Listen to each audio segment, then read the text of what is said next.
नमस्कार, आप सभी राष्ट्रवादियों का एमबीएन नेटवर्क में एक बार फिर से बहुत-बहुत स्वागत है। मेरे साथ जुड़ चुके हैं आदरणीय भाऊ तुलसेकर जी। भाऊ ने अब तक अब से नहीं, बंगाल पर हमने कई शो किए हैं, जो भी विश्लेषण किया, जो भी संकेत दिए, सब सही साबित हो रहे हैं। लेकिन ओपिनियन पोल देखें तो लगता है कि मज़ाक चल रहा है। ममता दीदी से भयभीत होकर के, डर के ओपिनियन पोल खेले जा रहे हैं और ये खेल शब्द का इस्तेमाल मैं क्यों कर रही हूँ? क्योंकि ओपिनियन पोल में गंभीरता दिखाई नहीं दे रही है, गंभीरता गायब है। और अब तो 90 लाख से ज़्यादा वोट कट चुके हैं, तस्वीर बदल गई है। दूसरे जजेस को होस्टेस करने के बाद जो थू-थू हुई है बंगाल में, बंगाल की जनता ने देखा, देश दुनिया ने देखा। वहाँ की कानून व्यवस्था पुलिस से लगभग छीन ली गई है, सेंट्रल फोर्सेस के हाथ में है वहाँ का लॉ एंड ऑर्डर। तो भाऊ से समझते हैं कि बंगाल का मूड क्या कह रहा है। जल्दी से आप वीडियो को लाइक कर लीजिए और भाऊ का स्वागत कर लेते हैं। भाऊ, बहुत बहुत स्वागत है आपका। नमस्कार। नमस्कार। भाऊ, एसआईआर ने बहुत बड़ी चोट दी है टीएमसी को। 90 लाख से ज्यादा वोट कट गए हैं, इसके बाद भी लगातार टीएमसी गलतियां कर रही है। तो बंगाल का मूड क्या कह रहा है? आपको नहीं लगता कि ममता की जमीन डामाडोल हो रही है? एक बात होती है, देखो, जो वोटिंग होती है उस वोटिंग में ज्यादा से ज्यादा वोट आपको मिलेंगे तो आपके ज्यादा से ज्यादा एमएलए चुनकर आएंगे, आपकी मेजोरिटी होगी। तो वोटर कितने, अभी पुद्दुचेरी में क्या है, पुद्दुचेरी में देखो आप, तो एक एमपी चुनकर आता है, उनके 10 लाख से भी कम वोटर है। तो फिर 7 करोड़ में से 90 लाख वगैरह घट गए 7.5 करोड़ से। तो जितने गिरेंगे 5 करोड़ है तो 5 करोड़ में होगा। छोटा राज्य गोवा में कुछ 20 लाख वोटर है, वहां भी एसआईआर होता है, हर जगह एसआईआर होता है। ये इन्होंने बना दिया, हम लोग भी उस पर बोल रहे, मेरी समझ में नहीं आता। एसआईआर नहीं होगा तो क्या होगा? जो मरे हुए, अगर 2003 के बाद अब 23 साल हो गए, अगर वोटर लिस्ट करेक्ट नहीं होगी, कोई उठकर अपना नाम जोड़ने के लिए पहुंचा तो पहुंचा, वरना जनरली जिसको हम हेड काउंटिंग बोल सकते हैं, हर जगह कितने वोटर है, क्या है वो जिंदा है या नहीं, जगह छोड़ कर गए कि नहीं, ये अपडेट करना पड़ता है। तो उसमें ममता ने एक बवाल खड़ा कर दिया और हम सब मीडिया पूरा लगा हुआ है एसआईआर एसआईआर एसआईआर। मेरी समझ में नहीं आता। यानी ममता अपना एजेंडा चलाएगी, वो बात ठीक है, लेकिन अब टेस्ट मैच होते थे पुराने जमाने में, तो जब तक एक इनिंग खत्म नहीं होती तब तक 2-2 दिन तो बैटिंग करते रहते, 2-2 दिन बॉलिंग करते रहते। फिर आ गया लिमिटेड ओवर मैच, 50-50 ओवर का मैच होता था। 50 ओवर में जो कुछ करना है करो, बाद में दूसरी टीम 50 ओवर खेलेगी। हाँ, अब उसके बाद आ गया कि भाई बारिश हो गई तो मैच रुक जाते, तो क्या करें, ऐसा ड्रॉ नहीं छोड़ सकते, तो उन्होंने तय किया, कुछ रूल बनाया, डकवर्थ लुइस। तो अगर बारिश हो रही है और पहली बैटिंग पूरी हो चुकी है तो दूसरे के लिए ओवर्स कम करके उसी दिन मैच खत्म करना है, तो उसके लिए ओवर तय करके देते हैं, भाई 2 ओवर कम हो गए और आपको इस रन रेट से जाना है। मैं तो 57 के बच्चा था, स्कूल में, तब से देख रहा हूँ कि मेरी माँ सोशलिस्ट पार्टी का, उस वक्त की सोशलिस्ट पार्टी, उसमें काम करती थी। बच्चा था लेकिन उनके साथ कभी कभी वो बैठक होती थी, वहां लेकर जाती थी, मैंने वहां चर्चा सुनी है। ये जो आज नैतिक विजय वगैरह बोलते हैं ना, वो मैंने उस वक्त भी सुना था, मेरी समझ में नहीं आता था। इनका कैंडिडेट तो हार गया है और सामने वाला जीत गया, तो इनकी नैतिक विजय कैसे हो गई?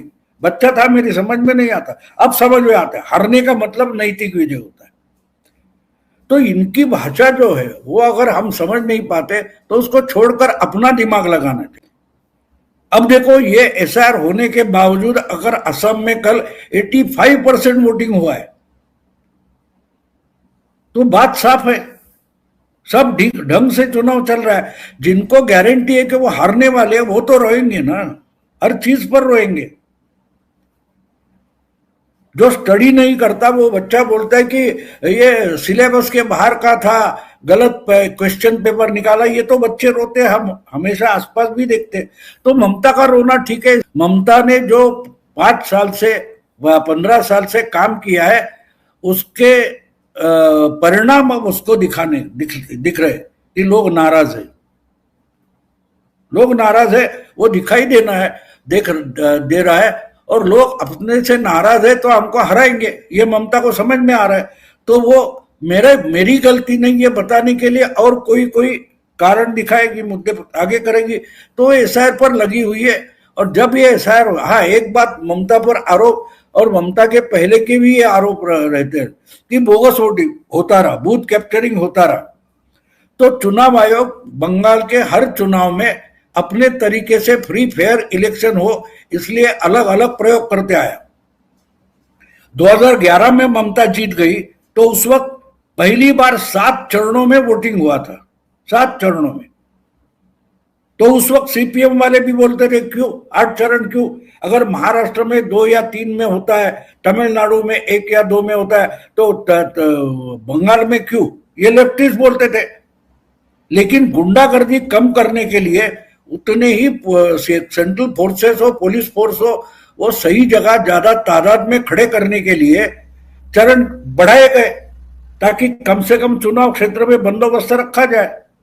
तो इस बार बोगस वोटिंग था, उस पर जो बेसिक प्रॉब्लम थे उसका सॉल्यूशन निकाला है कि पोलिंग बूथ बढ़ाए जाएंगे।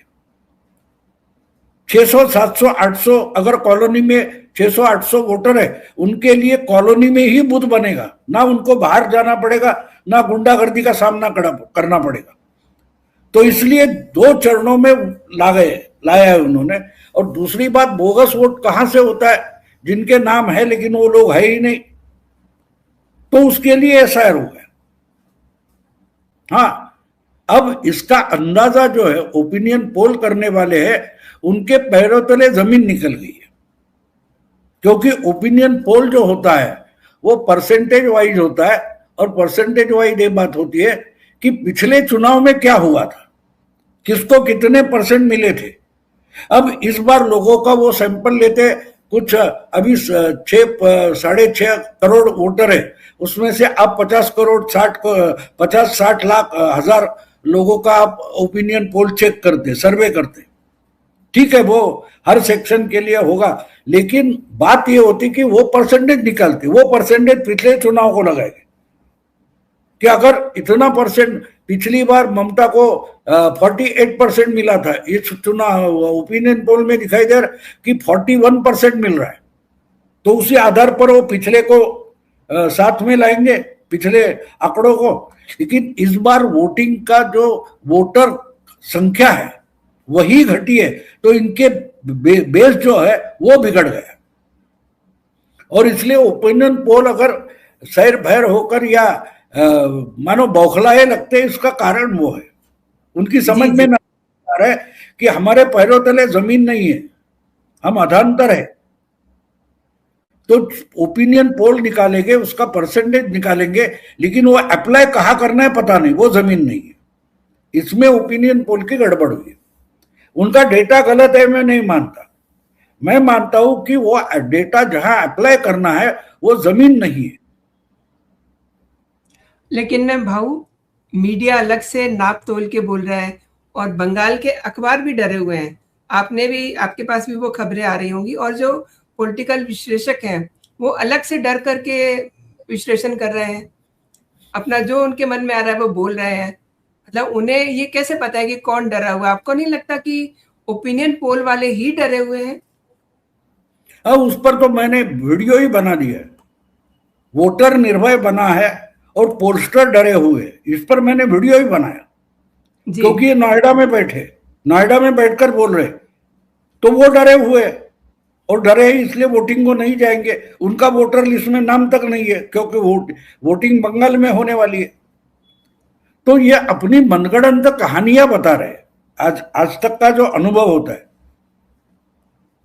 बात यह है कि मैं मुंबई में रहा हूं, जिंदगी में, पूरी जिंदगी में मुंबई में रहा हूं, लेकिन मेरा बचपन या मानो पहले 35-40 साल जिस लालबाग वगैरह मिल वर्कर्स एरिया वहां गए, बहुत सालों से मैं वहां गया नहीं हूं। आजकल जाता हूं, वो मिल के जो प्लॉट्स थे उस पर वही बड़े टावर खड़े हो गए, मैं जाकर डरता हूं, ये कहाँ का लालबाग है, कि मेरे बचपन का लाल बाग नहीं है, लेकिन मेरे दिमाग में जो लाल बाग की इमेज है, अगर उस पर आधार पर मैं लाल बाग का वर्णन करने लगता हूं तो वो गलत साबित होता है, क्योंकि आज वहां की परिस्थिति बदली है। वहां जो मिल की चिमनी होती थी उसके 2 गुना ऊंचा टावर लगा हुआ है। तो इनके मन में जो पहले से बातें तय थियरीज है, उसके आधार पर अगर ये चुनाव के नतीजे ढूंढने को निकले तो वो गलत साबित हो गए। इसका मतलब आपका डेटा गलत नहीं, आपका सर्वे गलत नहीं, आपकी थियरी गलत है, तो गड़बड़ वहां हो जाती है।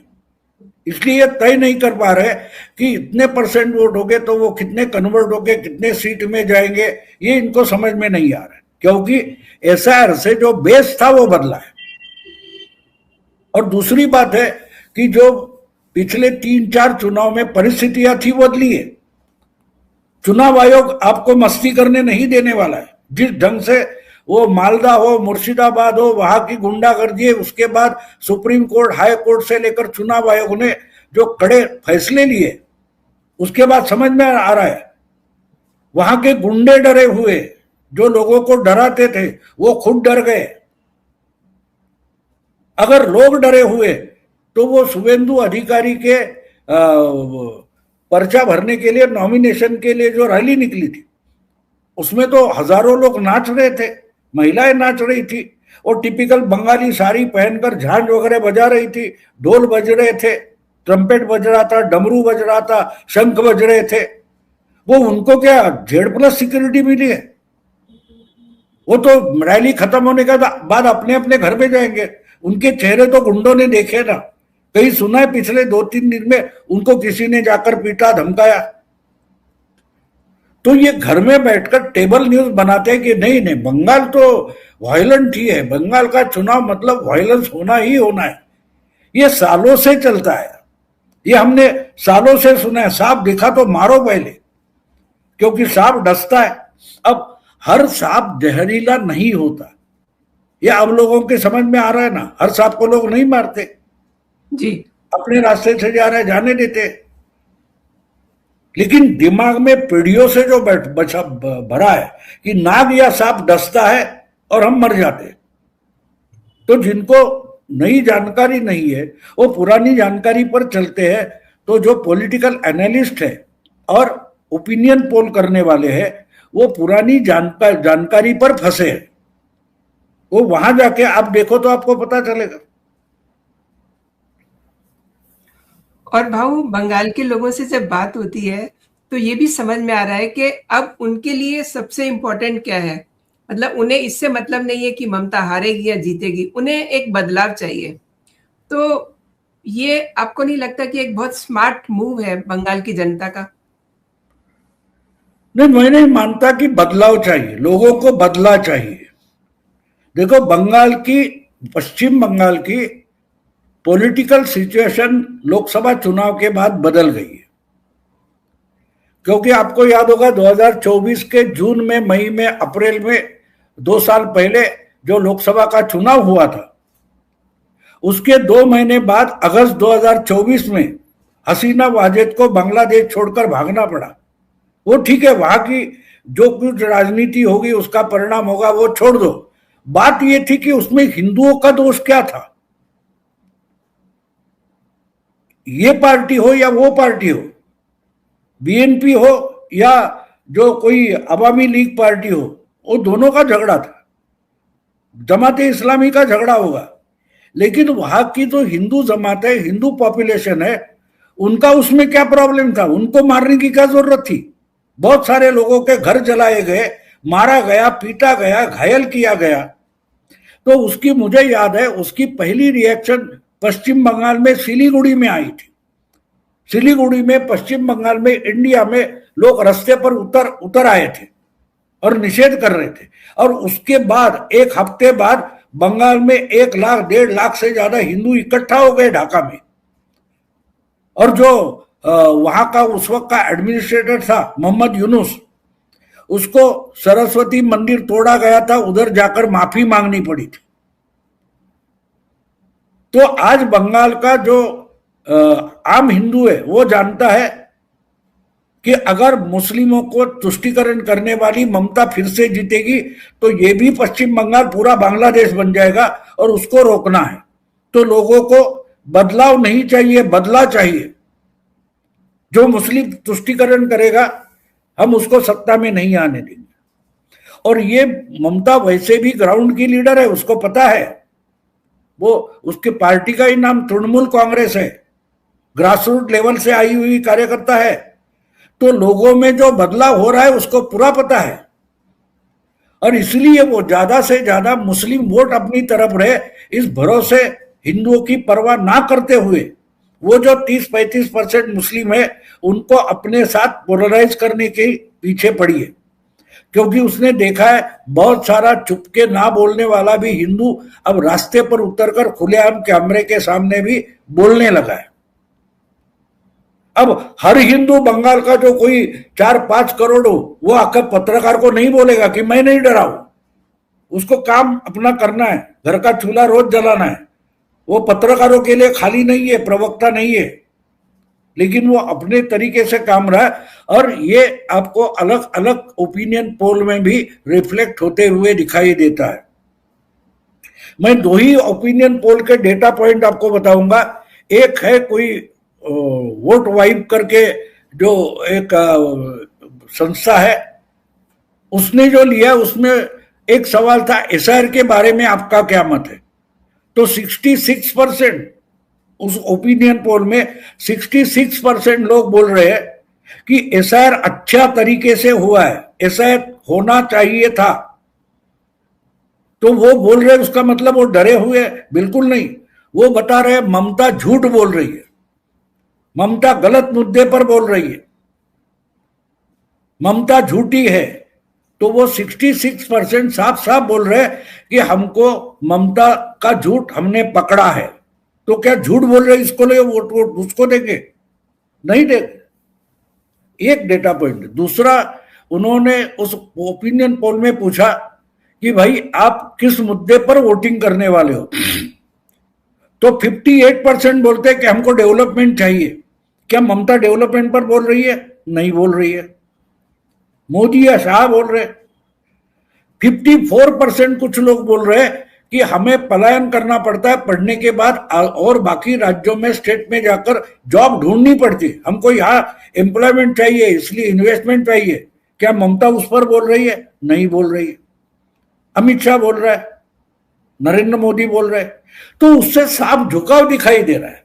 डेटा बोल रहा है लेकिन इनको डेटा सुनना नहीं है, ना डेटा समझना है। तो आपका ओपिनियन पोल का जो डेटा है वो सही है, लेकिन आप उसके आधार पर जो निष्कर्ष निकाल रहे हैं वो गलत है।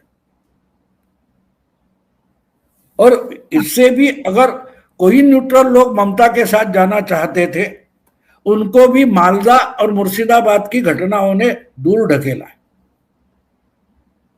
और मैं बार बार एक बात रिपीट करता हूं कि जो धुरंधर की बात है कि 2 साल से बंगाल, पश्चिम बंगाल का हिंदू घायल है और वह अब ममता के लिए घातक बन गया है। 4 मई को आपको इसके परिणाम दिखाई देंगे। बहुत बड़ी बात की है भाऊ आपने। और देखिए, आपने जो जिक्र किया मालदा की घटनाओं का, मुर्शिदाबाद की घटनाओं का, जजेस को होस्टेस करने के बाद जो थू-थू हुई है बंगाल की जनता ने वहां देखा। और देखिए, इतनी बड़ी मात्रा में फोर्स वहां लगाई गई है, शायद ही इतनी बड़ी कभी फोर्स वहां लगाई गई हो, केवल इसलिए क्योंकि चुनाव आयोग भी समझ गया है कि वेस्ट बंगाल में पूर्व में क्या खेला होता रहा है। ये खबर 5-6 ज्यादा से ज्यादा 10% लोगों का मामला है। 90% लोग मीडिया से बिल्कुल अलग है। वहां क्या चल रहा है ये मीडिया को पता नहीं। लोग डरे हुए थे। आर्म फोर्सेस वहां पहुंचे तो लोग सबर गए। वोटर को ये सब चीजें डिस्कस करने के लिए टाइम नहीं है, वो अपने पेट के पीछे दौड़ता रहते हैं 90%। ये आप और मेरे जैसे जो चंद लोग हैं उनकी खुजली है कि ये हो गया तो वो हो गया, वो होगा तो वो होगा।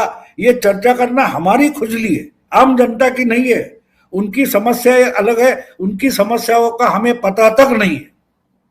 और इसलिए उनकी बातों पर जब हम अपना कुछ ज्ञान देते हैं ना, वो गलत होता है, ऐसे मैं मानता हूँ। मैं बहुत सामान्य लोगों से राजनीति सीखता हूँ। मैं अपनी एक अनुभव की बात बोलूंगा। हमारे यहाँ सातारा डिस्ट्रिक्ट में एक गांव है, मैं वहां बहुत बार जाता हूँ। तो वहां एक घर में मैंने एक रूम लेकर रखे, मेरा सामान पड़ा है। तो वहां जो मैं जाता हूं तो मुझे मदद करने, घर साफ करने या खाना वाना पका के परोसने वाली जो है एक महिला, वो खेत में काम करती है, उसका खुद का छोटा खेत है वगैरह वगैरह। तो वहां जब मैं अकेला होता हूँ और कोई त्योहार आ गया तो वहां जो मीठा पकवान बनता है, पूरन पोड़ी बोलते, वो मुझे लाकर देते आसपास के लोग, कि ये बेचारा अकेला है, त्योहार है, तो लाके देते, तो मुझे वो पसंद है। तो एक बार होली का दिन था और मैं वापस लौटने वाला था, तो मैंने मजाक में उसको बोल दिया कि तुम्हारी तो आज मजा है, तुम लोग पूरन पोड़ी बनाकर खाओगे, मैं तो मुंबई निकल रहा हूं। तो वो बोलती ज्यादा नहीं थी, वो मुड़कर एक ही बात बोली कि होली आज नहीं कल है, और बस वो अपने काम में लगे। मैं चुप हो गया, क्योंकि मुझे ही ठीक पता नहीं कि कौन सा त्योहार कब आता है। मैं चुप हो गया। वो काम पूरा करके निकल कर जा रही थी, तो दरवाजे में खड़े होकर उसने पूछा, आप लिखते हैं ना, लोग पढ़ते हैं ना, आप बड़े ज्ञानी हैं। मैंने बोला हाँ, वो तो मेरा काम है। बोला आपको त्योहार कौन सा, किस तारीख और किस दिन को आता है वो पता नहीं, जी आप क्या जानते हो, लोग क्यों पढ़ते हैं आपको? उसका मतलब उसने बोल दिया, आप पूरे अनपढ़ हो इस देश के लिए, इस समाज की मानसिकता आपको पता तक नहीं है।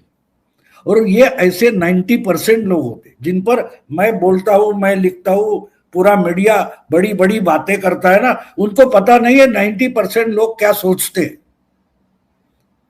तो इसलिए हम जो बोलते हैं ना, ये अपने लिए बोलते, एक दूसरे को खुश करने के लिए बोलते। एक तरीके से वो जो फ्रेंच रिवॉल्यूशन है, जब वो मोर्चा आ गया था, खाने को रोटी नहीं थी, महल पर आए थे, तो वो राजकन्या बोलती है, अरे रोटी नहीं है तो केक खा लो। केक से रोटी सस्ती होती है, ये भी जिनको मालूम नहीं, वो राजा होते हैं, वो पत्रकार आज बन गए। 5 स्टार होटल में, 3 स्टार होटल में बैठकर पत्रकार परिषद करने वाले, प्रेस कॉन्फ्रेंस करने वाले, और उसमें जाकर लजीज पदार्थ खाने वाले गरीबों पर बातें करते हैं। तो उसको आम जनता को इनसे क्या मतलब, ये क्या बकवास करते हैं। तो इसलिए मैं साइकोलॉजी पर ज्यादा दिखता हूं। मैं चर्चा क्या होती है, थियरीज क्या है, वो नहीं देखता। उस डेटा में साइकोलॉजी क्या है। तो जो डेटा के बारे में मैंने बोला, 66% लोग जब बोल रहे हैं कि अच्छी बात हो गई, तो इतने 3-4 महीने से मीडिया में एसआर क्यों चल रहा है? क्योंकि हम भी जनता से टूटे हैं। ये जनता के इंटरेस्ट की बात नहीं है, ये हमें भी समझ में नहीं आ रहा है। ममता बोली, बस ममता का मतलब आधा बंगाल, ये हमने मान लिया है, लेकिन जनता ने नहीं माना। जनता ने माना है, इसको हमने बहुत चांस दिया, अगर ये कंटिन्यू रही तो यहां भी बांग्लादेश बन जाएगा, तो इसको हटाना है। तो मैं मानता हूं कि वोटर ने तय कर लिया है कि बीजेपी जीते, सरकार बनाए, उससे हमको कोई मतलब नहीं, बदलाव से हमें मतलब नहीं, हमको ममता नहीं चाहिए। ये अगर वोटर ने तय किया है तो ममता जाएगी, ये पक्का है।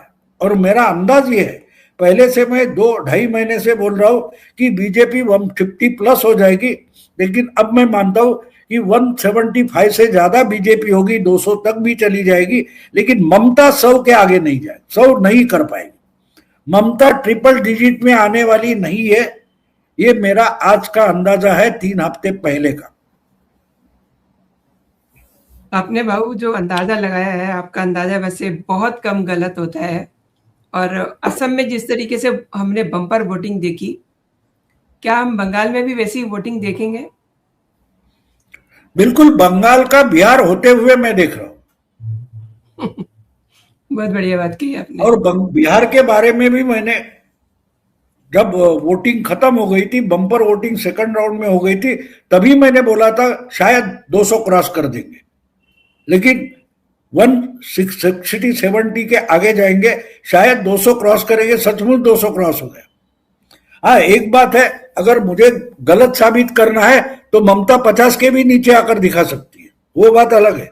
लेकिन मेरा आज का अंदाज ये 3 हफ्ते पहले कि ममता 100 के नीचे आ रही है। सत्ता सरकार बनाना छोड़ो, मेजोरिटी छोड़ो, ट्रिपल डिजिट तक ममता नहीं जाएगी, इसकी मुझे गारंटी है।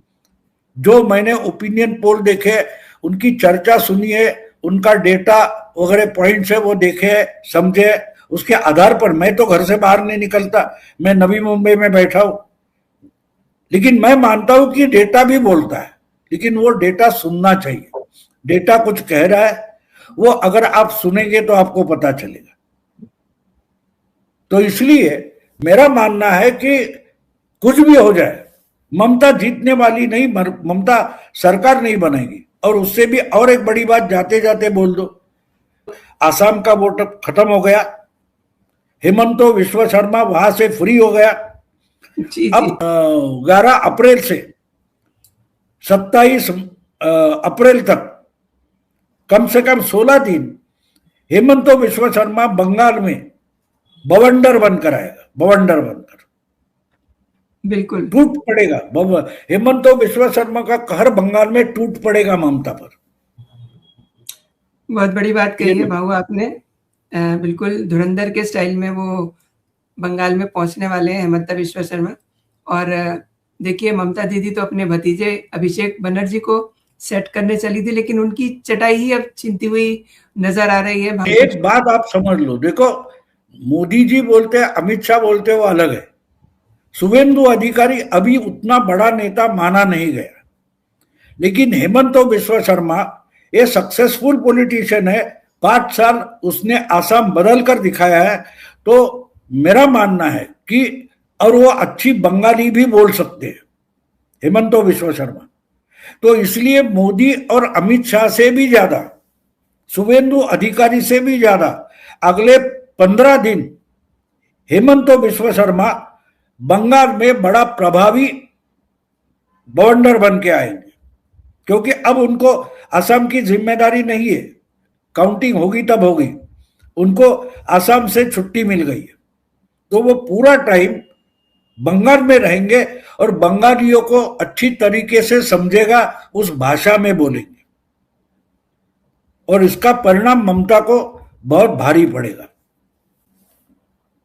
सही कहा भाऊ आपने। और भाऊ आपने मेरे लिए समय निकाला और मेरे दर्शकों के लिए समय निकाला, और उनको आपने कई महत्वपूर्ण विषय पे आपने जानकारी दी भाऊ। और दर्शकों को भी ये वीडियो ज़रूर पसंद आएगा, और दर्शकों से मेरा आग्रह भी है कि वीडियो को लाइक कर लीजिए, चैनल को सब्सक्राइब कर लीजिए, ताकि आपको मेरे सभी नोटिफिकेशन समय से मिलते रहें। भाऊ अगेन